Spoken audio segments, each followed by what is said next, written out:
Hello and welcome to the Humble Seer. This is Atlanta child murder victim Charles Stevens. And Charles was 12 years old and he was strangled. And I'm hearing that Charles, like some of the others, was a runner. And so he was, there was, and I explained this on the, I think it was Clifford Jones video, I think, but don't hold me to that. At any rate, he was, Charles was subjected to sick games, like being hunted and running. And I'm hearing something about a hole. And I don't know any more than that, if there was a hole in his body or he was dropped in a hole. But I see wherever he was left, it was like dirt, patchy, and something patchy, just like patches of, like there was dirt and then there was twigs and trees. I mean, I don't know, something about patchy though, that stands out. And his home life was tough, you know, like a lot of these children. He had a very tough home life, which is why he chose to be out in the street, so to speak, just away from home, essentially. So, yeah,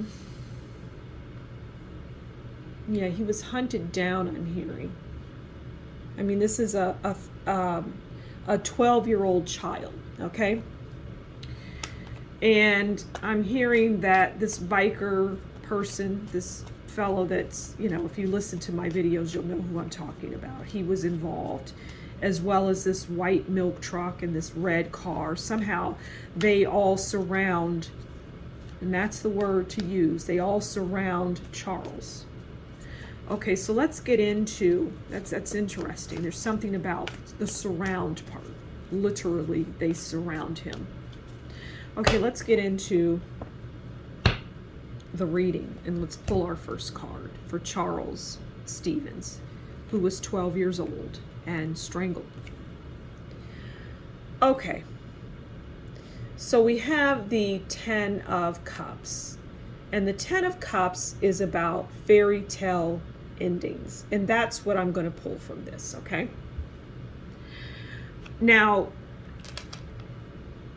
it obviously was not a fairy tale ending for Charles Stevens because he was a 12-year-old boy who was strangled. So there was no fairy tale ending for him.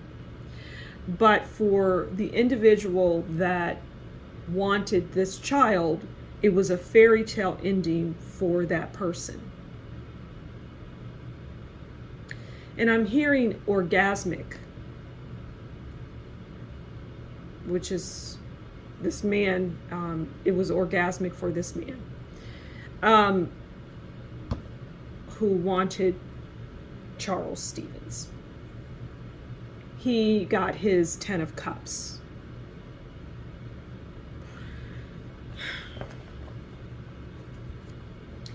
What else can you tell us, Charles, about this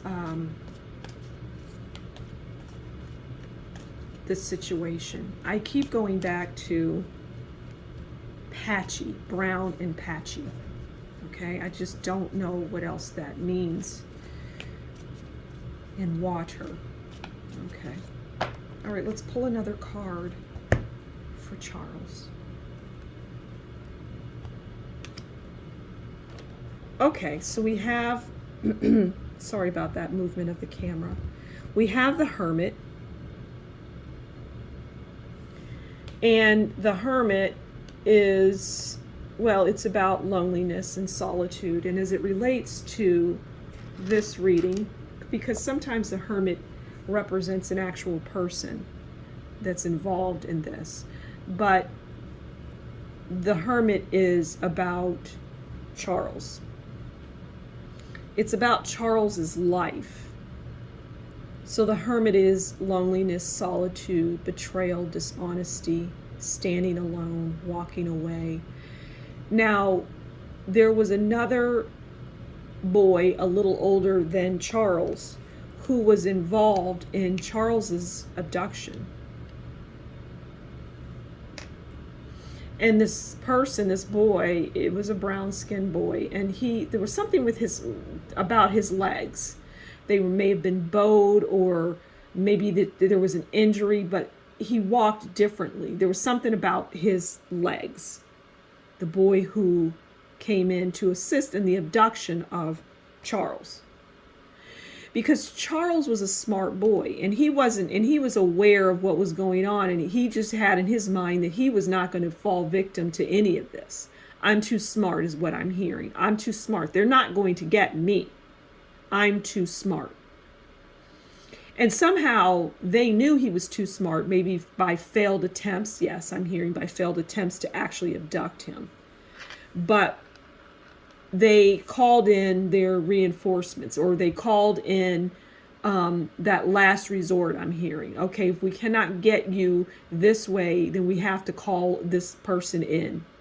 And this person that they called in was really apprehensive, right, about the situation. But they did it because they were getting something, money and food and gifts and things like that, to participate in this organization.